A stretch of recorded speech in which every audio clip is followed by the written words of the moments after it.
It's time for Sundays with Serby. New York Post columnist Steve Serby is going to break down his most recent article that's trending on the Post. Make sure you guys go check it out on the website.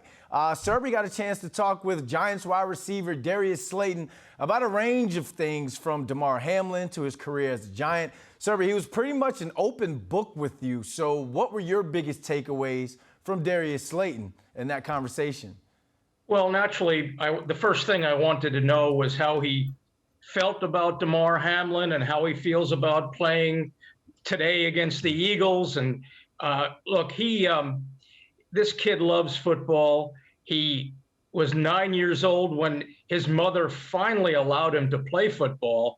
This is a week where his parents expressed concern in the wake of the Damar Hamlin near tragedy. But he says, I just go out and play football. And his mother finally allowed him, after he nagged her time and time again, can I play football? And at 9 years old, he started playing football, and he loves the game the way Damar Hamlin loves the game. And naturally, like everyone else, he's heartened by the progress that Damar Hamlin has made.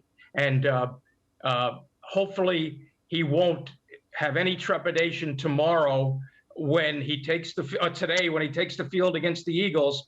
And he talked about the meeting Wednesday when the Giants brought in Ronnie Barnes, their head athletic trainer, and Dr. Lanny, their sports psychologist, and Paul John Gonzalez, their chaplain. And he was convinced, as were most of the Giants, if not all, that Damar Hamlin was just a freak injury, a 1 in a million thing, hopefully. And I think he'll be in a good frame of mind today against the Eagles. Yeah, I love the fact that they brought in a sports psychologist because that's one form of therapy. But honestly, Serby, as an athlete, getting back out there, getting back on that horse and going out and being able to do what we love, and that's playing the game, that's a completely different form of therapy. And I think a lot of guys are going to need that.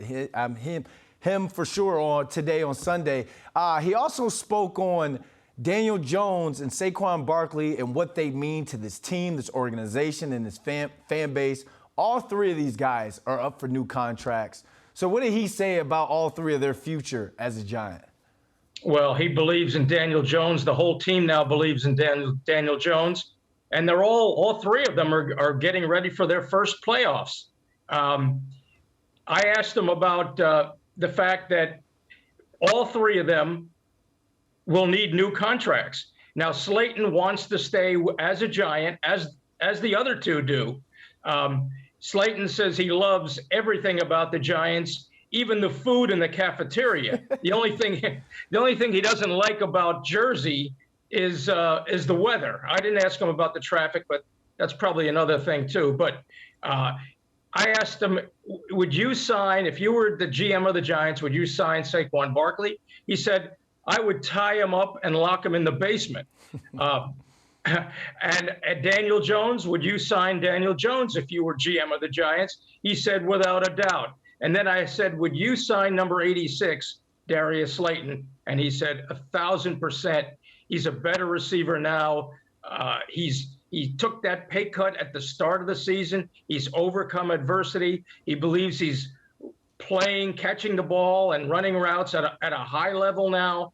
And he believes he can be wide receiver one. Now, I wanted to ask you something, Brandon. You know receivers like very few of us do. Which one reminds you of Brian London, Darius Slayton or Isaiah Hodgins?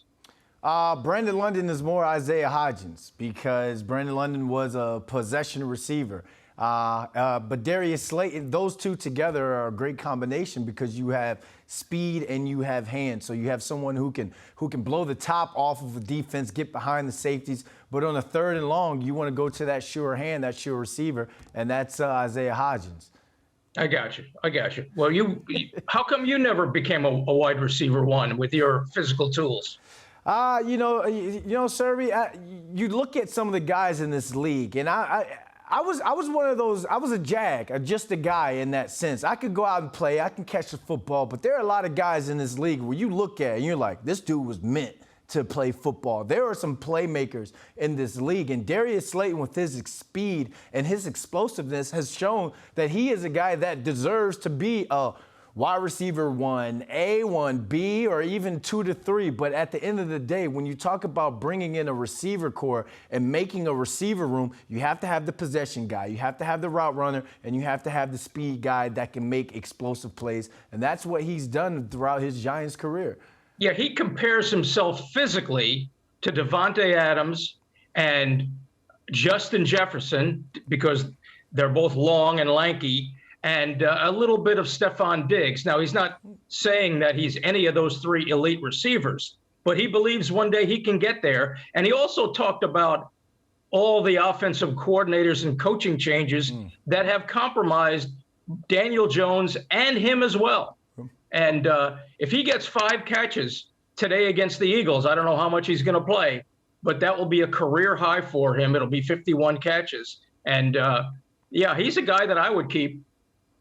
Yeah, you always want to see these guys trending up at the right time, especially heading into the playoffs. He is a guy that has shown that he can be a Giant. He can take the criticism and still show up and do his job every Sunday. Smart, tough, and dependable, and a great kid. Absolutely. So that's going to wrap today's Sundays with Serby. Make sure you guys go check out the recent article on the New York Post. Serby, thanks for joining us, my man. Happy New Year. Yeah, Happy New Year, Brandon. Thank you.